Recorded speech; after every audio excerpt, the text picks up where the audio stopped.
Before we start painting, I need to check out the colors and see how they mix together and see if I'm going to get a good dark color for my sky. I'm starting out with indigo and burnt umber and mixing those two together and then testing it on a blank piece of paper. Rinsing out my brush. Now I'm going to go and just do the indigo by itself. And finally, the burnt umber by itself.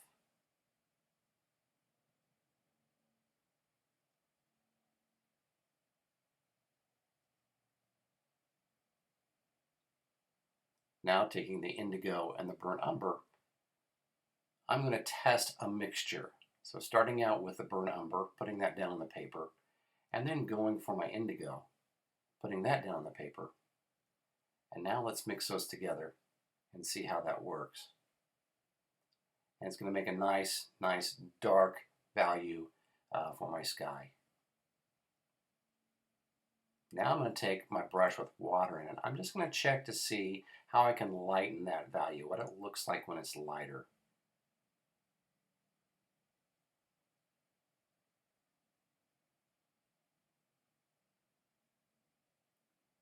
In looking at my resource photo, I'm thinking about the rule of thirds.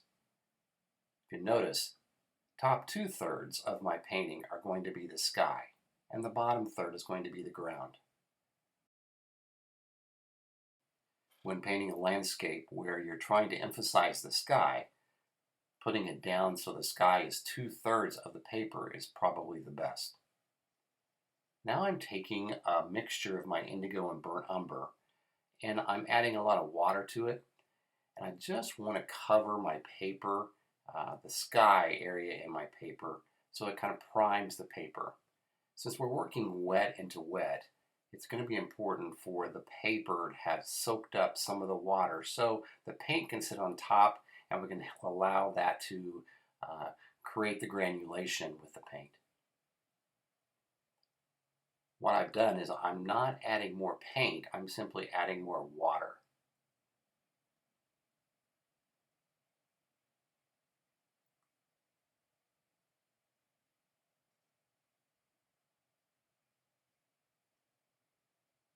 I'm using a medium-sized round brush on this. I could have came in with a larger brush and it would have gone a little bit quicker. So now that I've got it covered, I'm going to look at my resource photo. And I'm going to see, okay, there's a little bit of blue sky here. Now you might notice I'm working upside down. I've also got my paper raised at about a 30-degree angle. If that's possible for you, maybe put a couple books underneath the front of it. What that's going to do is going to allow my paint to run down, which in reality will be running up if you think about where you're putting your paper. You notice the granulation is starting to take place already, and that's because your paper is so wet. Now the key here is not to add a whole bunch more water. The key is just to have enough water on your paintbrush that you're going to be able to put it onto the paper, because the paper has a lot of water on it already. If you add more, it's going to buckle up and it's going to give you some trouble. So I'm looking at my resource photo, I'm seeing where the lighter places are, I'm seeing the shape of the shadows. I'm noticing on mine that there's kind of a triangular darkened area, so that's what I'm working with. Now I've got a mixture of the indigo and burnt umber that is darker, and I'm coming in and starting to look where those dark clouds are.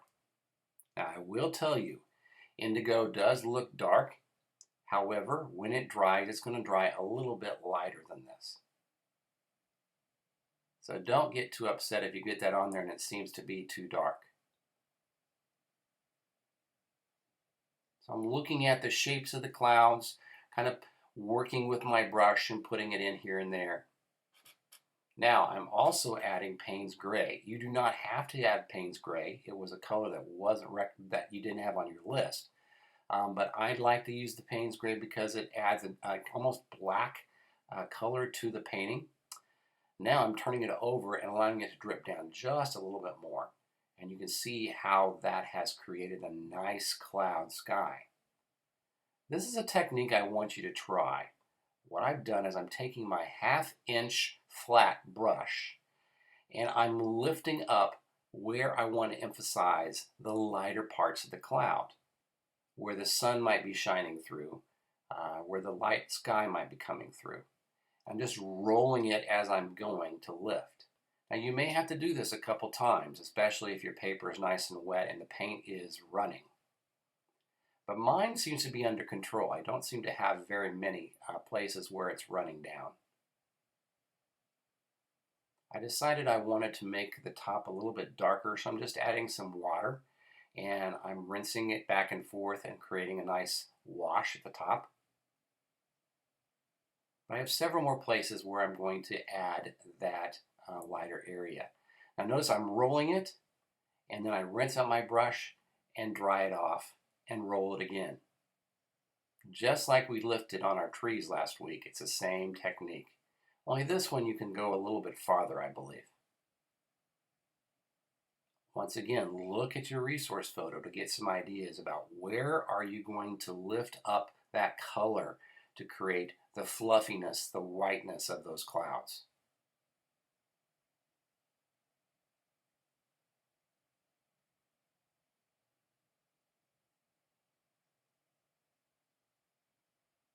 Now the edges look a little bumpy and a little rough, but since that is wet, I can simply take a brush that is dried off and I can soften those edges to make them look better if that's what you want to do.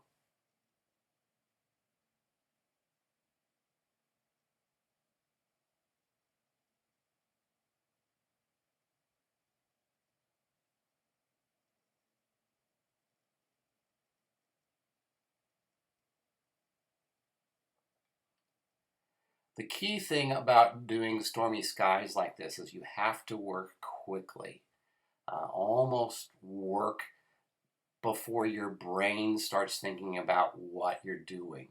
Just get started and start working. Here I'm softening the edges again, just taking an almost dry brush and going over those places where it's a little bit rough and bumpy.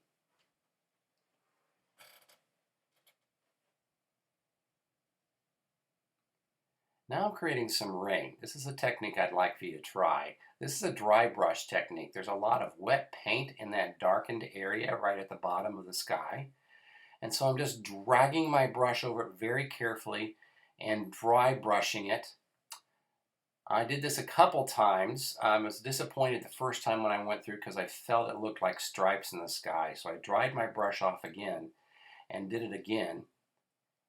And then I decided it still looks stripy, so I'm going to take a larger brush this time, make sure it's completely dry, and go over it.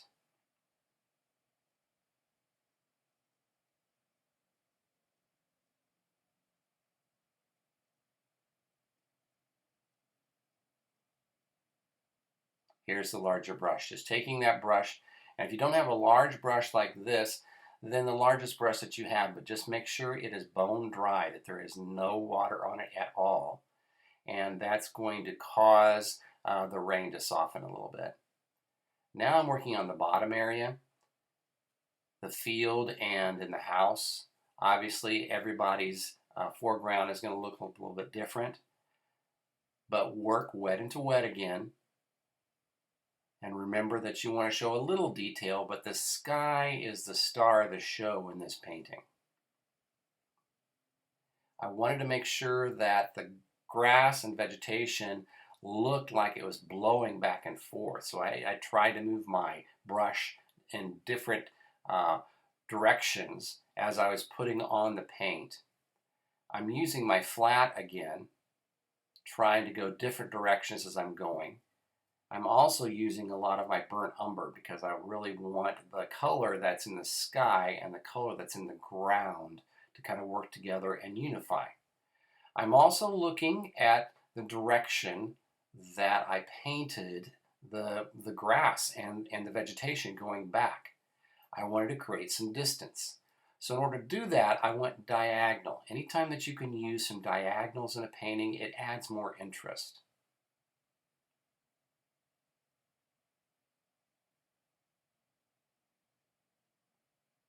To make the grasses, I'm just simply using the edge of my brush and going up a little bit. You could probably use a rigger brush to do that as well. But again, not everybody is going to have grasses or vegetation. There were a couple places where I noticed some dark spots on the sky that I wanted to smooth out. So all I'm doing is just taking a damp brush and kind of scrubbing it a little bit and lifting and also adding some darkness to the sky where I felt it needed to be emphasized. A little bit of contrast between that light area that I made and then the darkened sky in the back. Now I'm coming in and working on the house.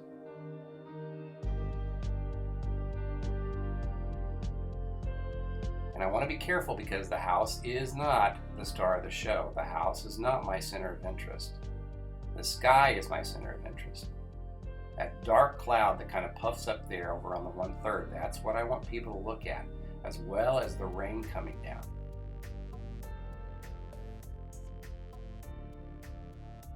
Adding some more burnt umber going across. And here's my finished painting.